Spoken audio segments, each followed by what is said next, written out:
Buenos dias, buenos tardes, mga amigos, mga amigas, sa aking mga kumpanyeros at kumpanyeras at sa aking mga kasamahan sa Usapang Batas sa DZXL News.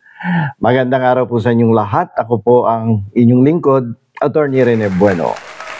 Yung pong naging talumpati ni Senator Marcoleta sa rally ng Iglesia ni Cristo kahapon ay nagbigay diin sa dalawang kritikal na legal na punto.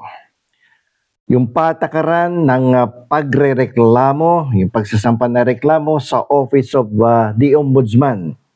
At ang pananagutan mismo ng Ombudsman kung sakasakali sigurong hindi ito gagawa ng pagkilos sa mga reklamong natatanggap niya.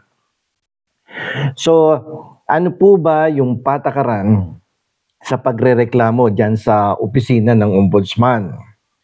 Kasi kahapon, tinalakay ni Marcoleta na sa ilalim daw po ng charter ang Ombudsman, yung kanilang Biblia, no, sa Ombudsman, na kung saan sinusunod nila yung mga rules na yan.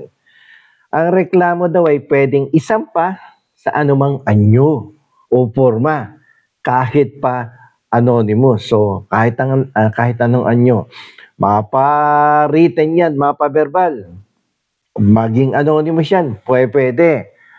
So, ngayon, tingnan po natin yung legal na katotohanan sa sinasabi ni Marcoleta, yung rules of procedure ng Ombudsman. Ayon po sa Rule 3, Section 1 ng Rules of Procedure ng Office of the Ombudsman. Tama po si Marcoleta na Ombudsman ay pwedeng tumanggap ng reklamo sa anumang forma. Ibig sabihin, nakasulat man yan o verbal, para masimula ng isang fact-finding investigation para malaman yung katotohanan. So, ang tanong dito, pag nagsampa ka ba ng reklamo, kahit anong klaseng forma yan, kailangan ba ng panunumpa? Kailangan mo bang under oath yan? Kailangan mo bang i-verify yan?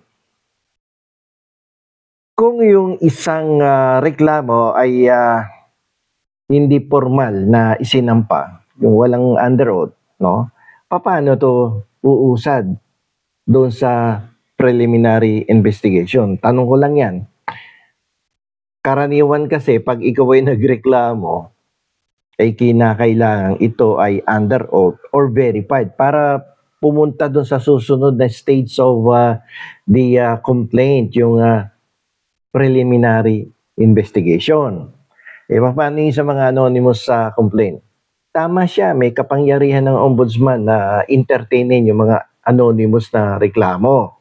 Motu proprio, ibig sabihin, sa sarili niyang pagkukusa. Kung ito ay may mahalagang o malaking interes sa publiko. Ngunit ang mga anonymous na kaso ay bihira na umaabot sa formal na paglilitis hanggat hindi kinukumpirma at nakakalap nakakalap ang ombudsman ng sapat na ebidensya. Siyempre, paano naman ang gagawin ng ombudsman kung anonymous tapos wala naman supporting evidence yung sinabit na reklamo, ay parang kantangan niya. So, tama si Marcoleta na pwede magsimula ang investigasyon batay sa di formal na reklamo. Pero para tuluyang kasuhan ng isang opisyal, kailangan ng matibay na ebidensya na nakalap ng opisina ng ombudsman mismo. Hindi pwedeng patakbuhin mo yung reklamo, walang ebidensya, katulad niyang kay Saldiño. Hindi pwede yung video lang, hindi mo nga alam kung AI yan eh. Di ba? Hindi mo nga alam kung genuine and authentic yung video na yan na pinakalat nila sa social media. Okay? Yung pag-akusa na ang pinuno ng ombudsman at prosecutor general ay nangunguna sa cover-up ay nagpapahiwatig ng pagkawala ng hustisya at pananagutan. Ngangati ilong ko. May nakakaalala na naman sa akin. So, tingnan natin yung area ng protected speech. Yung kalayaan sa pagsasalita. Yung pahayag niya ni Marcoleta ay itinuturing na protektadong political speech sa ilalim ng ating saligang batas. So, pwede naman siya magsalita doon sa rally ng kanyang mga kagrupo sa Iglesia ni Cristo. Bahagi yan ng karapatan niya bilang isang mamamayan na magpetisyon, no, para sa pagbabago at magpahayag ng galit sa kawalang aksyon ng gobyerno. Wala bang aksyon yun? 3 months pa nga lang eh. Ang dami na nangyari. Panahon ng amo niya eh. 6 na taon, wala naman nangyari. Wala nang naisumbong sa ombudsman na tungkol sa korupsyon. Ito naman si Senador, oh, hindi fair magbigay ng ng statement eh. Ang ombudsman ay isang constitutional officer sa ilalim po ng Article 11 ng 1987 Constitution. Yung panunungkulan ng ombudsman ay sinigurado yan upang sila ay maging independent at hindi matakot sa investigasyon o maimbestigahan ang sino mang opisyal ng gobyerno. Siyempre, kasali dyan yung Pangulo ng Republika ng Pilipinas. So, kaya matapang dapat ang ombudsman. Kaya yung pinakikita ngayon ni former Justice Secretary Remulla, talaga namang kahit kaibigan ko, babanatan ko yan. Kasi yung ombudsman, pwede mo lang maalis sa pwesto yan sa pamamagitan ng impeachment. Kagaya ng presidente o vice na sisimulan sa Kamara de Representantes at lilitisin sa Senado. Kaya yan, malakas ang loob niya. Kaibigan kita, kumpare kita, kasama kita sa Congress dati, kasama kita sa cabinet. Basta may pagkakasala ka, yun ang sabi ni Boying Remulla. Titirahin kita sa ombudsman, kakasuhan ka namin sa Sandigan Bayan. So dahil sa protection na yan, hindi maaaring kasuhan ng ombudsman ng simple o ordinaryong kriminal o administratibong kaso para lamang siya maalis sa pwesto. Ang tanging legal na daan para questionin ang kanyang desisyon ay basura. Ang isang kaso ay sa pamamagitan ng petition for certiorari. Petition for certiorari ang pronunciation ng mga law student. Pero sabi ni Miriam, certiorari. No, sa Korte Suprema yan pinapile. Kung mapapatunayan na nagkaroon siya ng matinding grave abuse of discretion amounting to lack or excess of jurisdiction. Ilang beses natin inaral yan dito sa aking vlog sa YouTube channel, di ba? So, ito ngayon yung hamon sa baluarte ng hustisya. Ito pong talumpati ni Marcoleta ay isang malakas na political pressure na naglalayong gisingin ng ombudsman sa kanilang mandato. Ang ano pa nito nagtalumpati siya during the Iglesia ni Cristo rally. Pero ako yung nagtataka, bakit pinagsalita siya? May political inclination niya, dapat patas. Di ba? Paano papasok sa transparency and accountability? May kinakampihan nga yan doon sa Senate investigation. Ganun pa man, sa ilalim ng batas, ang pamamaraan ng Pilipinas, ang boses ng protesta at ang legal na proseso ay magkaiba. Protektado ang pagpuna at panawagan laban sa cover-up. Cover-up daw dahil sa kalayaan sa pananalita. Ang pagtugon ng mga Iglesia ni Cristo members ng hindi nagpapatunay sa kapangyarihan ng demokrasya. Okay?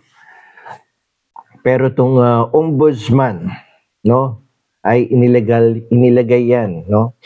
Inilagay yan sa konstitusyon, sa ating saligang batas bilang baluarte ng hustisya na may sariling proteksyon. Hindi mo pwedeng basta-basta galawin yan. Matindi ang proteksyon na ibinibigay ng batas niyan kasi kahit sino dapat pwedeng banggay niya pag may pagkakasala.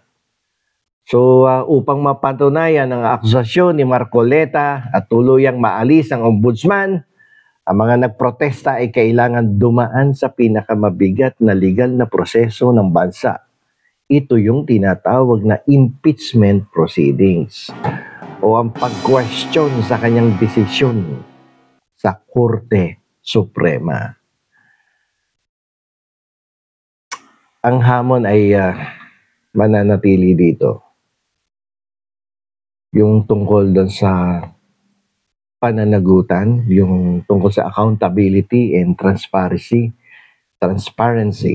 sa isang bansang may matitinding proteksyon ng mga opisyal na pinaghihinalaang nagpapabaya sa batas. Hindi ako naniniwala nagpapabaya to si Boying Rimulya. Nagkasakit na to eh. May pangalawang buhay, pangatlong buhay na to eh. Gagawa na maganda to. So dito, pinapaalanan ng sitwasyon na ang political will ay dapat suportado ng legal na ebidensya upang magtagumpay ang tunay na hustisya. Pero bago tayo magtapos, uulitin ko, ako naniniwala ako na itong si Ombudsman Boying Rimulya ay may malakas na will para talagang i-wipe out ang mga corrupt government officials sa ating pamahalaan dahil sabi na sa gagaya na nabanggit ko kanina, pangatlong buhay niya na to eh. Nagkasakit niya, nagkaroon na bypass niya, nagkasakit pa sa dugo, sabi niya, no? At marami na siyang pinagdaanan sa buhay.